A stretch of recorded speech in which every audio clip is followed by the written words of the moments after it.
The following program deals with controversial subjects.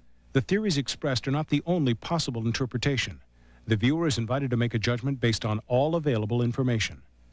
Tonight on Sightings, is the planet Earth on a countdown to Doomsday? The loss of life will be staggering. We uncover the startling evidence. Then, a Russian fighter pilot who survived a frightening close encounter with a UFO. And our psychic makes contact with a sinister ghost molester. It is still attracted to the younger girls.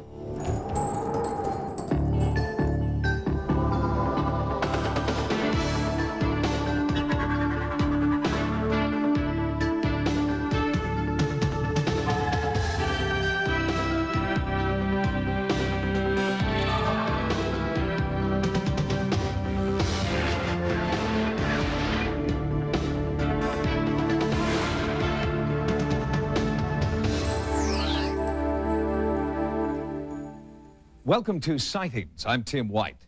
Since our last report on predictions and prophecies, the response from our viewers has been overwhelming. There appears to be an inexhaustible fascination with the future. Well, now, with the approach of not only a new century, but a new millennium, the number of people making long-range predictions is growing. Some of these modern-day prophets are obviously more reputable than others.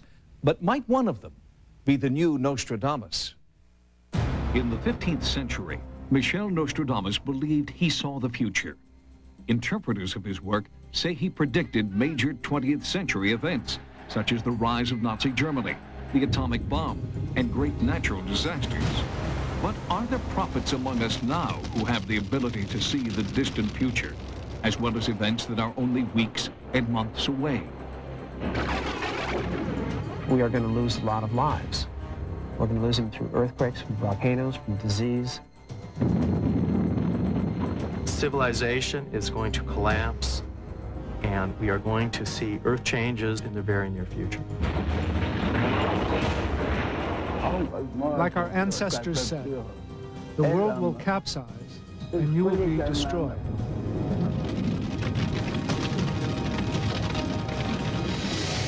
Gordon Michael Scallion and Richard Kinninger are contemporary prophets. Time may prove them to be heirs to Nostradamus' power of prophecy. Deep in the woods of rural New Hampshire, electrical engineer Gordon Michael Scallion claims he's been having disturbing visions since 1979. According to Scallion, the Earth is about to go through massive changes that will drastically alter the surface of the planet. And, he warns, time is running out. A spring of '93 would be remembered in the future as when it all began, and life changed as we know it. In 1998, perhaps sooner, the United States will look much different than today. 25% of its landmass will have gone underwater. We see Denver being a seaport. Portions of Louisiana goes underwater. The Great Lakes change, go underwater. Michigan becomes islands. Scallion claims to receive his visions while in a trance-like state, assisted by his wife, Cynthia Keys. He believes he can then communicate directly with the Earth. Scallion has a high rate of accuracy, predicting the devastating Hurricane Andrew that hit South Florida and the earth-shaking 7.6 Landers quake in California last summer. What's next? Scallion predicts the entire planet will be plagued by a series of catastrophes, beginning in California. The next event that California will experience will be a quake that will be greater than 8. It will create flooding. The bridges and highways, especially the bridges that cross other bridges, will come down. It is now, in my opinion, 95% probability that it will occur between March and May 9th. Scallion believes this unprecedented quake and its crippling effect on California will be just the precursor of greater disasters to come. I believe a quake in the magnitude greater than 10 will divide California north to south and literally create islands. The loss of life will be staggering. We don't think that the largest quake possible is any larger than 9.5, and that's anywhere in the world. Dr. Kate Hutton is a seismologist at the California Institute of Technology, the world's leading repository of earthquake data. We've had several of those this century already. We had the 60, Chile earthquake, 9.5, and the Alaskan earthquake in 64, 9.2. Neither of those destroyed civilization. Despite scientific skepticism, there are many people who believe civilization will change forever after cataclysmic seismic activity. Author Richard Kinnicker believes that a rare planetary alignment on May 5th in the year 2000 will create forces great enough to alter the surface of the Earth. Everything will be changed everywhere. But that doesn't mean that all species will be wiped out or all mankind will be wiped out. It just will be brought back again to basics. And probably many parts of the world will experience a Stone Age for maybe a generation or two. In 1973, Kinnicker founded the community of Stell, Illinois, where he gathered like-minded individuals who would prepare for the coming Earth changes in an apocalyptic future. The idea is really to be as self-sufficient as we can, because there'll be times where the grids will be down and we won't be able to access power from the grid. Stell is trying to survive by the use of common sense, logic, and forethought. Although Kinnicker is no longer associated with Stell, he has formed a new community in Texas. It's called Adelphi and is home to more than 100 people who help in the construction and maintenance of the town. There are also plans to start a third community, named Philadelphia, on an island in the Pacific Ocean. There, his followers believe they can start a new cradle of civilization, if they can survive. The survival is best guaranteed by getting off the surface of the Earth for 3 days or so, by using the lighter-than aircraft of a special design. There are many people in Stell and Adelphi who are planning to contribute towards the construction of such aircraft in order to get off the surface. Is there a scientific basis for any of these catastrophe prophecies? We're looking at what has been happening over the last 5 million years, and it would be very surprising for us to have it change suddenly now. I guess things do change over the history of the Earth, but I don't think it changes that suddenly.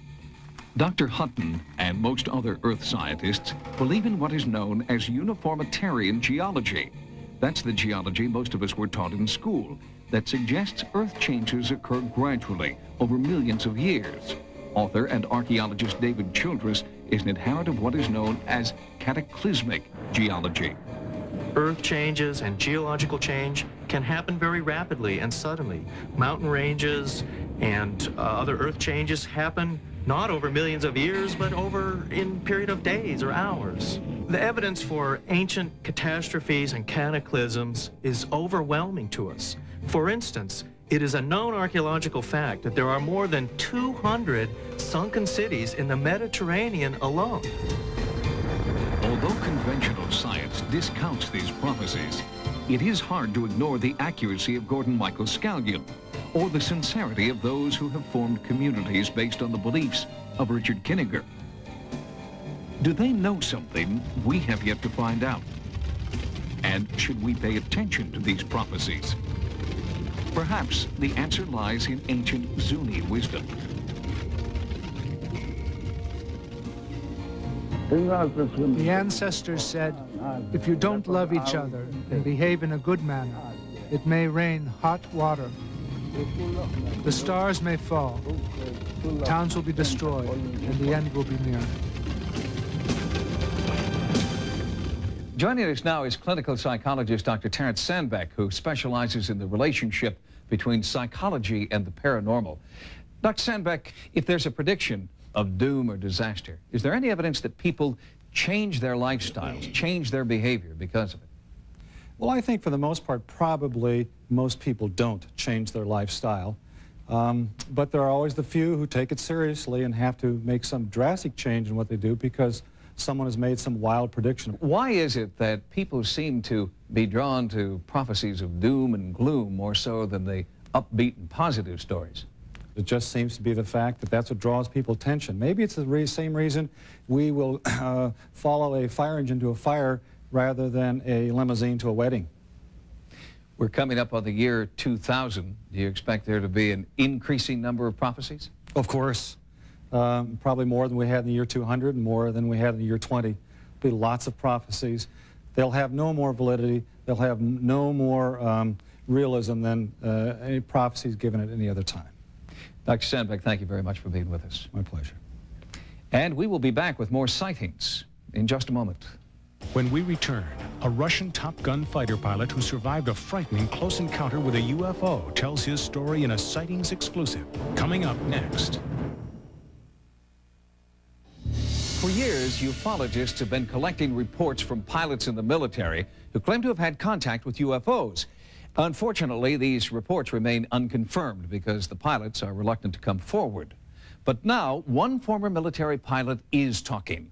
In Russia, Maxim Cherbakov was so convinced he'd been fired on by an alien spacecraft, he went to court to prove it. 2 years ago, a pilot in Russia came forward and told of a frightening UFO encounter. Risking ridicule, Maxim Cherbakov was determined to tell what he maintains is the true story of his bizarre experience. At 19, Cherbakov was one of the rising stars in the Soviet Military Flight Academy and became the Russian equivalent of a Top Gun. His flying record was impeccable until August 1991. Then, on 2 separate occasions, he had strange mechanical malfunctions in his jet aircraft. On one occasion, he was forced to eject. An investigation of that incident concluded that Cherbakov had acted calmly and rationally. But 12 days later, a third incident would change Cherbakov's life forever. 20th August, second shift. I made 2 flights with my commander, and third flight I made on my own. I gained an altitude of 3,900 meters. Then suddenly, I saw a ball in front of me, about 20 degrees to the right. He watched the object for several seconds. Then, as it came toward him, Cherbakov tried to radio the base. The light from the UFO was blinding. A sense of unexplainable fear came over me. On the back of my head, I began experiencing warmth. I felt as if someone was present and watching me. My movements were under control, controlled by someone other than me. Cherbakov claims the reddish-yellow object started maneuvering around the aircraft. For several minutes, it kept up with the jet's airspeed and mimicked its movements. During that time, Cherbakov was unable to communicate with his base commander. The radio emitted only a squealing sound. Pilot Cherbakov's description of the UFO moving relative to his own airplane is really quite common. Dr. Richard Haynes has documented over 3,000 pilot sightings of UFOs. I have thousands and thousands of cases of pilots in daylight encounters with structured objects, in the sense of having 3-dimensional mass, in the sense of having aerodynamic kinds of flight behavior relative to the aircraft. And so what he describes here fits in very nicely to what I have from hundreds of other pilots around the world. Suddenly, in rapid-fire succession, the generator in Cherbakov's jet failed. The instruments indicated a fire on board, and the cockpit filled with smoke. The base commander ordered Cherbakov to eject. I began arguing with the commander because the plane was still above the residential area. My altitude began to drop rapidly. I had to pull the plane out of a nosedive. At the altitude of 1,000 meters, I finally cleared the residential area and I ejected. 4 seconds later, the plane exploded. Cherbakov landed safely in a field and was rescued an hour later by a military helicopter. While officials combed the wreckage of the jet, Cherbakov was examined at a military hospital. An intensive 3-day interrogation followed. The interrogation was conducted with a sense of total distrust toward me. Right from the start, they told me that the first, the second, and now the third incident is all your own doing. Cherbakov was also interrogated by the KGB, who did not believe his story and charged him with insubordination and sabotage under the International Terrorism Act. Cherbakov claims the KGB threatened that if he did not tell the truth, he would be brought to trial, found guilty of terrorism, and shot by a firing squad. Vladimir Azhaja heads the Russian Center for the Study of UFOs, housed in the Ministry of the Interior in Moscow. Dr. Azhaja is considered one of the world's foremost experts on UFO phenomena and has studied Cherbakov's case. We concluded that Maxime has a normal, healthy psyche and is not inclined to fantasies. Retired Major General Albert Stubblebine is a former commanding general of U.S. Army intelligence. He witnessed and documented a hypnosis session conducted with Cherbakov by an American psychiatrist. As she was taking him into the trance, he changed from this terrorized, fear-ridden kid into a pilot, sitting in the cockpit, sitting in the seat, sitting with the controls, relating what was going on. There was a change in the individual. Anybody can fabricate. The question is, was he fabricating? And he struck me as a person who, in that situation, was not fabricating. Whatever it was that he was saying, he truly believed had happened to him. Maxime really believed he had not done anything wrong, in fact, had done the right thing, and desperately wanted this sorted out. Although affidavits to that effect were presented at his court-martial hearing, the court still blamed Cherbakov for the destruction of his aircraft. But the military prosecutor admits that some of the evidence of Cherbakov's innocence was very convincing. From the beginning, I had doubts about the truthfulness of Cherbakov's statement. But after questioning his mother, his comrades, and his superiors, I became convinced that Cherbakov had an encounter with a UFO. In January 1992, the case against Maxime Cherbakov was dropped. But despite this vindication, he was not welcomed back into the military. There is no training for pilots to deal with such encounters. The older pilots told me that a lot of encounters happen, but they don't speak about them. I feel that I'm missing something from my soul that I want very much. My love for the planes and flying has remained and will continue to remain. Did Maxime Cherbakov see a UFO? We may never know the answer, but one thing is clear. Maxime Cherbakov ejected only after he saw that his jet would avoid populated areas below. There is now a movement underway in Russia to award Cherbakov with a medal for heroism. According to UFO researcher Richard Haynes, up to 15% of all pilots, both military and commercial, have reported some kind of contact with a UFO. Haynes believes the actual number could be quite a bit higher, since countless pilots are understandably reluctant to come forward. When we return, It is still attracted to the younger girls. our psychic takes on the sinister ghost molester. Be gone now! On a recent edition of Sightings, we sent our investigative team to Maryland to help a family plagued by what they believed was a ghost. Although no apparition showed itself to our team, the family continues to be concerned about what they call the beast. So paranormal investigator Peter James has agreed to work with the family on a psychic level. During our initial investigation, the family revealed they were being assaulted by an entity in their house. In the weeks since our team left the site, the ghostly activity has continued unabated. There's been a very active period since they've been gone. They've been gone a couple of weeks, and the scratching has started again. My youngest daughter's been scratched really badly. After seeing a Sightings episode featuring psychic Peter James, the family thought they'd finally found someone who could help. We just felt like that's the guy that we need, somebody who can come in here, identify what it is, and deal with it and send it on its way. After a brief walk through the house, Peter James felt he was dealing with more than one entity. I would say there are about 6 ghosts in this house, 6 entities. I feel we have a forceful entity who is the mainstay, who is the ringleader, so to speak. It wants to gain more control.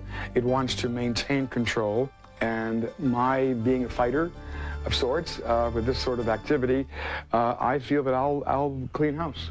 Peter then conducted a more thorough inspection of the site to identify paranormal hotspots. Hello? Hello? Hello?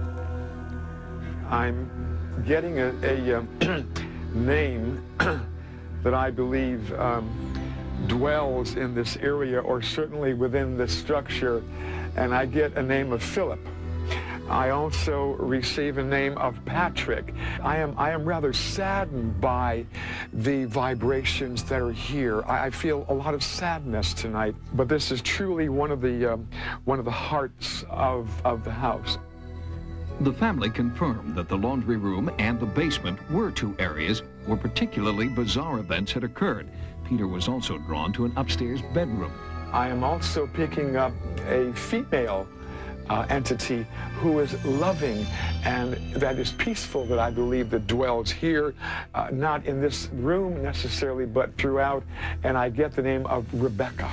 And she is with a child, and I believe it is a boy child, and the child answers to the name of Thomas or Tommy. Next, Peter attempted to contact the entity directly and rid the house of its presence. I am receiving a name that, from this forceful entity that begins with a D, and I believe this entity's name is Daniel. Daniel. I am in control here. You are no longer welcome here. Your energy is beginning to weaken now.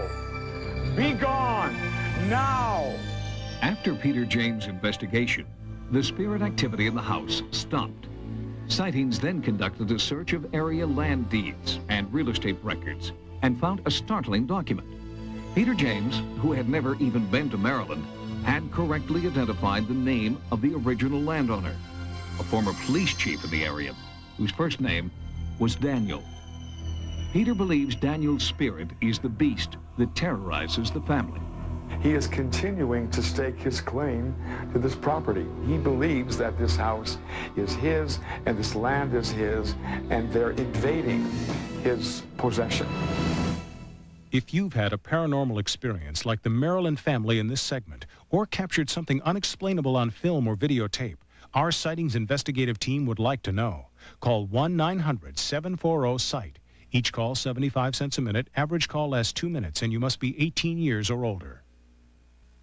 Join us next time for new investigations into the unexplained. For Sightings, I'm Tim White. Stay tuned for another episode of Sightings. Tomorrow, after Cops, get as close to the action as you'll ever want to be. When a blazing wall collapses, firefighters battle the flames to save one of their own. On Code 3, part of a full hour tomorrow.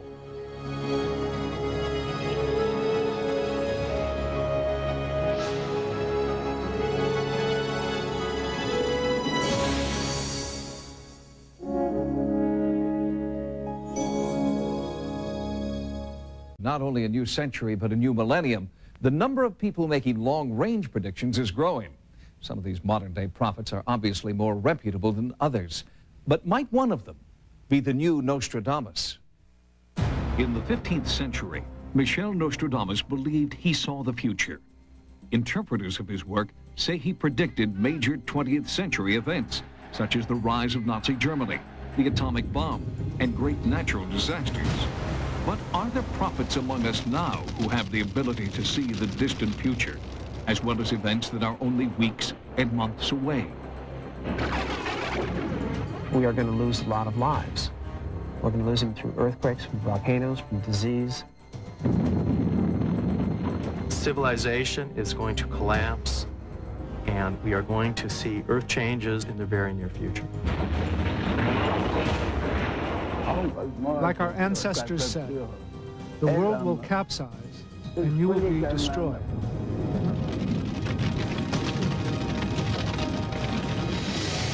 Gordon Michael Scallion and Richard Kinninger are contemporary prophets. Time may prove them to be heirs to Nostradamus' power.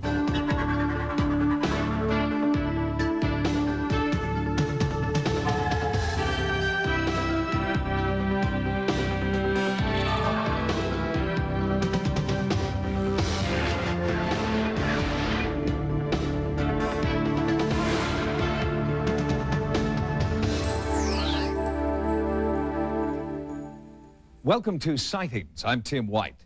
Since our last report on predictions and prophecies, the response from our viewers has been overwhelming. There appears to be an inexhaustible fascination with the future. Well, now with the approach of... The following program deals with controversial subjects. The theories expressed are not the only possible interpretation. The viewer is invited to make a judgment based on all available information. Tonight on Sightings, is the planet Earth on a countdown to Doomsday? The loss of life will be staggering. We uncover the startling evidence. Then, a Russian fighter pilot who survived a frightening close encounter with a UFO. And our psychic makes contact with a sinister ghost molester. It is still attracted to the younger girls.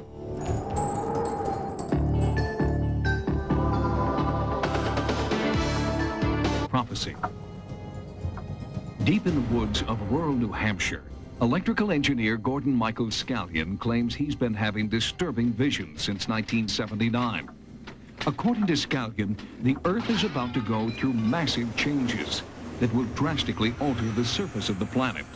And, he warns, time is running out.